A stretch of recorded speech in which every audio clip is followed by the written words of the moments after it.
Bonjour à tous et bienvenue dans ce nouveau tutoriel. Aujourd'hui je vais utiliser la canne que j'ai réalisée dans le dernier live. Je vous mettrai évidemment le lien en barre d'infos. Je ne ferai pas de tuto sur cette canne puisque c'est un tuto qui existe déjà. Je vous conseille vraiment d'aller voir le lien en barre d'infos puisque sur ce lien il y aura aussi le lien du tuto original que j'ai voulu tester qui est de Fiona Abel Smith. Je vous conseille vraiment d'aller voir tout ça. Je fais donc une plaque avec mes morceaux de canne. Alors la canne hexagonale, c'est vraiment la première fois que je réussis une à fond et je dois dire que c'est assez pratique pour emboîter tous les petits morceaux ensemble et du coup faire une plaque assez homogène et du coup très jolie au final. On va donc l'aplatir au maximum avec du papier sulfurisé et essayer de faire en sorte que toutes les bosses et toutes les différences de niveau disparaissent en dessous de notre papier sulfurisé. Pour ça j'utilise mes doigts, vous pouvez aussi utiliser un rouleau et vous pouvez aussi passer le tout à la machine à pâte. J'ai personnellement préféré ne pas passer celle-ci à la machine à pâte, je voulais garder son épaisseur pour pouvoir faire des boucles d'oreilles assez solides et du coup ça nous donne un très joli résultat. Et en plus, si vous passez ça à la machine à pâte, ça va forcément déformer un petit peu les motifs, ce qui est très dommage.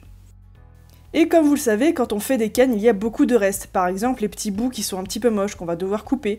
Donc je vais essayer de les utiliser en les découpant dans l'autre sens, en faisant encore une fois des plaques, pour obtenir ainsi d'autres motifs et pour pouvoir les assembler avec la plaque d'origine.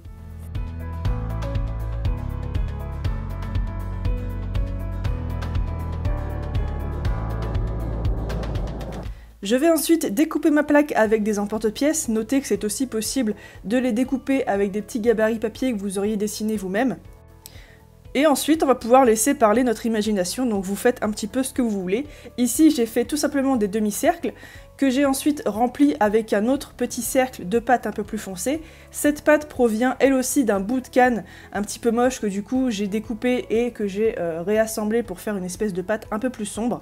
Et attention, ici, le principal sera aussi de couper bien au milieu et d'avoir exactement les mêmes formes sur les deux boucles d'oreilles, donc n'hésitez pas à vous servir d'une règle et à redécouper si besoin.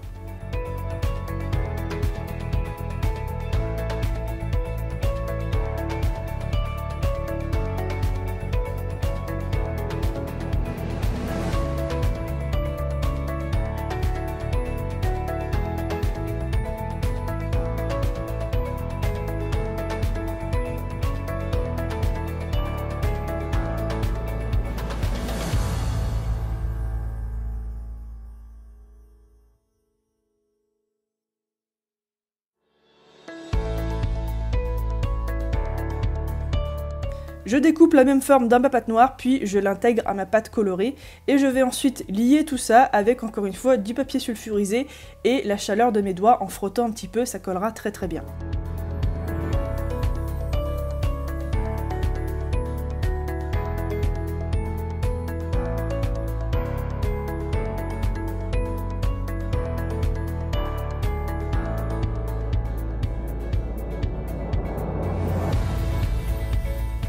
C'est à cette étape qu'on peut avoir une légère déformation, les bords peuvent légèrement s'affaisser, donc pour le coup c'est pas très grave puisque on peut venir avec notre lame redresser un petit peu cette pâte affaissée et on aura dans tous les cas au final une pièce noire qui sera assemblée correctement avec la pièce colorée.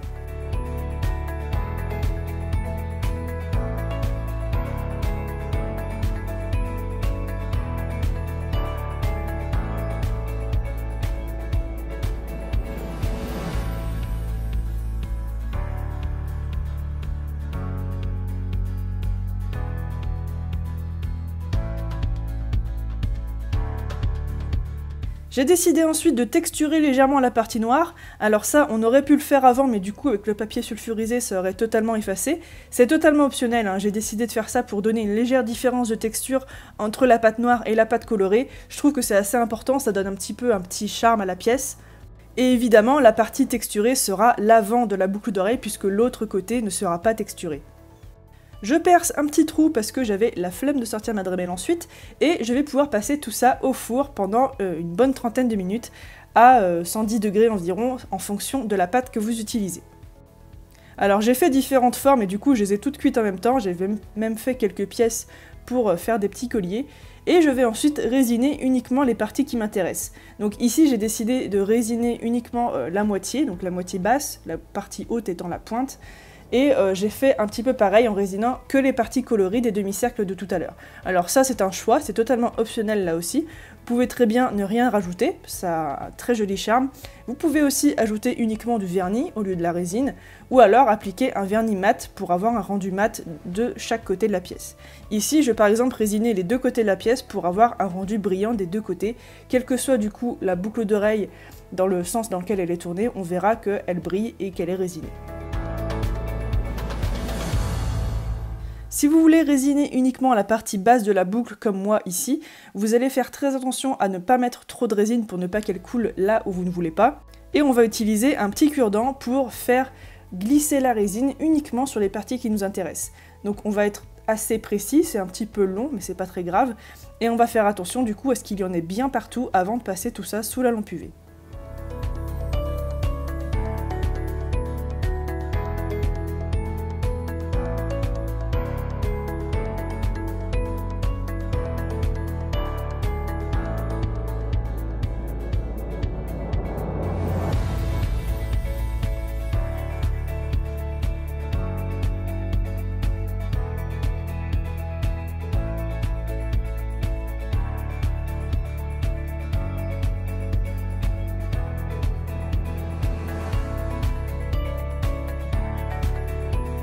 Alors pour information, ma résine UV, je la laisse bien une dizaine de minutes sous la lampe UV. Alors ça incite du coup à appuyer plusieurs fois sur le bouton, mais c'est pas très grave puisque je fais d'autres choses à côté.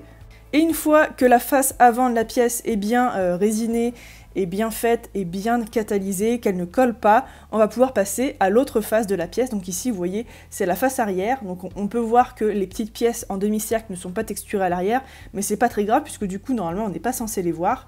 Et on va résiner correctement, idem, les mêmes parties, en faisant bien attention, comme pour le devant, de ne pas dépasser et de résiner uniquement les parties qui nous intéressent.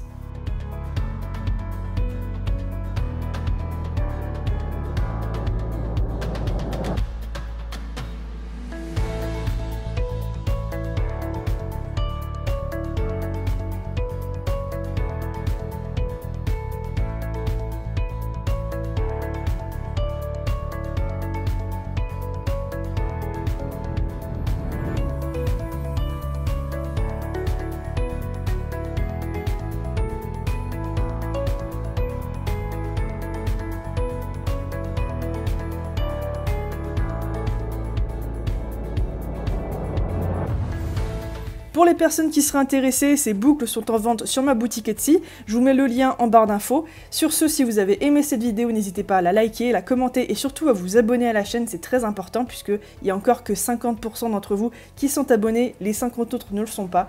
Donc voilà, n'hésitez pas, ça m'aide vraiment beaucoup. Et sur ce, moi je vous retrouve la semaine prochaine pour d'autres tutoriels. Ciao!